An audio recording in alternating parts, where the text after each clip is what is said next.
بسم اللہ الرحمن الرحیم۔ ہم چند مسائل بیان کریں گے۔ نمبر 1، اپنی مرضی سے نکاح کرنا۔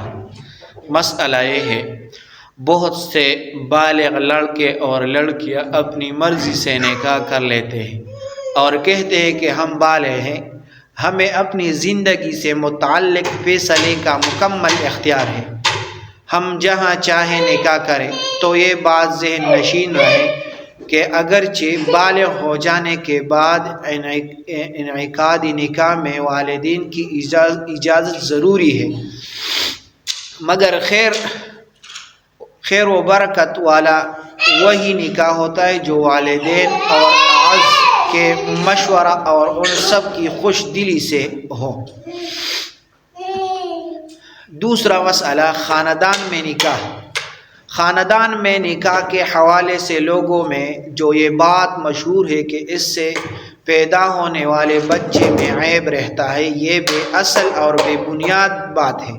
صحیح بات یہ ہے کہ خاندان میں شادی کرنے میں شرعاً کوئی قباحت نہیں ہے۔ حضور صلی اللہ علیہ وآلہ وسلم کے زمانے میں بہت سے صحابہ اور صحابیات کی شادیاں آپس میں خاندان میں ہی کی گئی ہے۔ خود حضور صلی اللہ علیہ وسلم کے زوجہ محترمہ حضرت زینب بنت جحش رضی اللہ تعالیٰ عنہ آپ کی پھوپھی زاد بہن تھی، اور حضور صلی اللہ علیہ وسلم نے اپنے چچا زاد بھائی حضرت علی رضی اللہ تعالیٰ عنہ سے اپنی صاحبزادی حضرت فاطمہ رضی اللہ تعالیٰ عنہ کی شادی کی تھی۔ رہا عیب دار بچے کا پیدا ہونا، تو وہ اجنبی گھرانوں میں شادی کرنے سے بھی پیدا ہو جاتے ہیں۔ یہ خدائی مشیت و چاہت پر مبنی ہے، اس لیے مسلمانوں کو اس طرح کے باطل عقیدوں سے احتراز کرنا چاہیے۔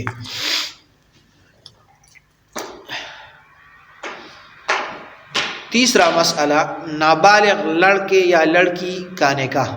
نابالغ لڑکے یا لڑکی کا نکاح اگر اس کے ولی قریب یعنی باپ یا دادا نے کیا ہے تو وہ نکاح صحیح اور لازم ہو جاتا ہے، اور اگر ولی بعید مثلاً چچا یا بھائی وغیرہ نے کیا ہے تو نکاح تو صحیح ہو جائے گا، لیکن لڑکے اور لڑکی کو خیاری بلوغ حاصل ہوگا، یعنی اگر وہ اس نکاح کو ختم کرنا چاہے تو بالغ ہونے کے وقت فوراً اس نکاح کو فسخ کرنے کا اظہار کر دے اور شرعی پنجائیت یا دار القضاء میں جا کر اس کو فسخ کرا لے۔ تو یہ چند مسائل ہم نے ذکر کے نکاح کے بارے میں، یہ دوسروں ساتھیوں کے ساتھ